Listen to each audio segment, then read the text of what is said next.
Assalamualaikum, halo anak-anak hebat yang soleh-solehah. Di video kali ini kita akan membahas kelanjutan materi dari minggu lalu, yakni tentang wakaf. Pada minggu lalu, kita sudah mempelajari tentang macam-macam wakaf berdasarkan sebabnya. Kali ini kita akan mempelajari tentang macam-macam wakaf dari segi tingkatannya. Sebelum itu, marilah kita baca bismillah bersama-sama supaya apa yang kita pelajari hari ini diridhoi oleh Allah Subhanahu wa taala. Yuk, bismillahirrahmanirrahim. Yuk, simak penjelasan Ustazah Wahyu baik-baik ya. Dari segi tingkatannya, wakaf terdiri dari 4 macam, yaitu yang pertama wakaf tam, yang kedua wakaf kafi, yang ketiga wakaf hasan, dan yang keempat adalah wakaf qabih. Kemudian Ustazah akan menjelaskan satu persatu dari 4 macam wakaf tersebut. Pertama, wakaf tam. Wakaf tam adalah wakaf yang sempurna, yaitu menghentikan bacaan pada kata atau bacaan yang sudah sempurna atau lengkap. Wakaf ini bisa terdapat pada akhir suatu ayat, sebelum akhir ayat, dan setelah melewati akhir ayat.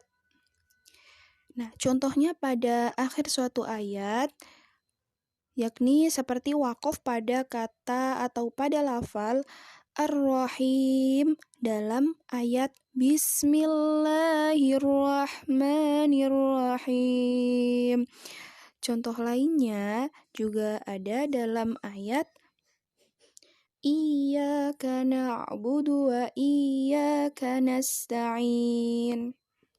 Wakaf tam selanjutnya terdapat pada sebelum akhir ayat seperti wakaf pada lafal azillah dalam potongan ayat ke-34 surah An-Naml yang berbunyi waj'alu a'izzata ahliha azillah. Nah, kata azillah ini merupakan wakaf. Dalam contoh ini, perkataan Ratu Balkis telah selesai pada lafal azillah. Arti dari ayat tersebut adalah dan menjadikan penduduknya yang mulia jadi hina.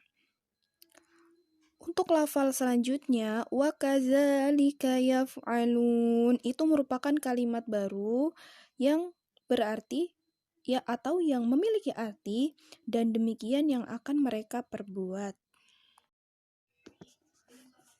Wakaf tam selanjutnya terdapat pada setelah melewati akhir ayat.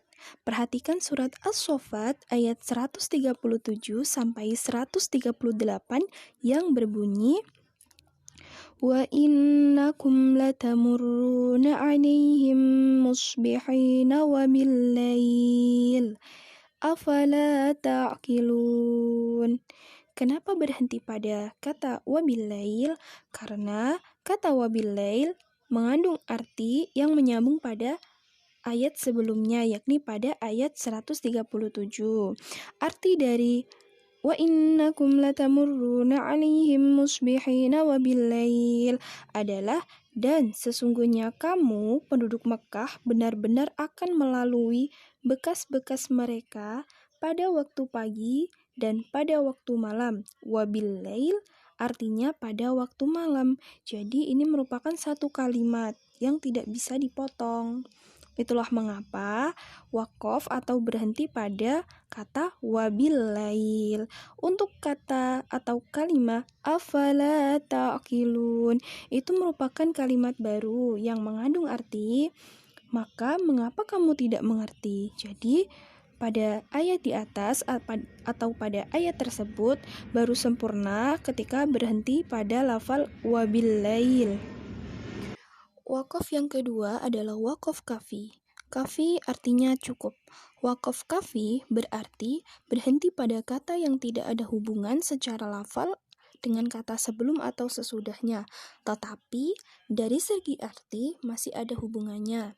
Apabila orang yang membaca ini berhenti pada waqaf kafi, maka waqafnya dianggap baik dan dapat meneruskan bacaan berikutnya. Seperti contohnya pada surah Al-Baqarah ayat 6-7 yang berbunyi Innallazina kafaru sawa'un 'alaihim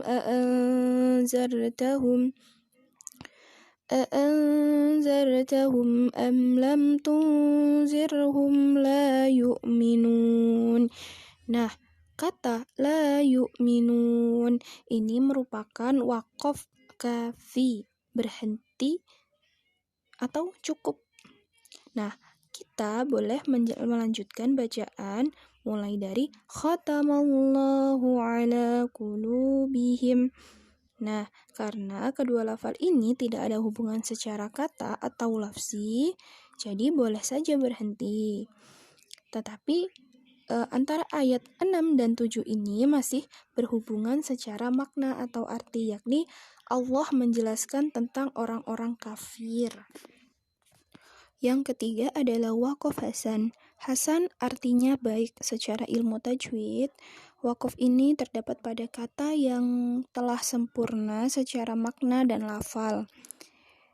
Meski secara makna dan lafal telah sempurna, juga masih ada hubungannya dengan kata selanjutnya. Namun secara tata bahasa Arab, telah dianggap sempurna. Hal ini seperti contoh pada surah Al-Baqarah ayat 26 dan 27.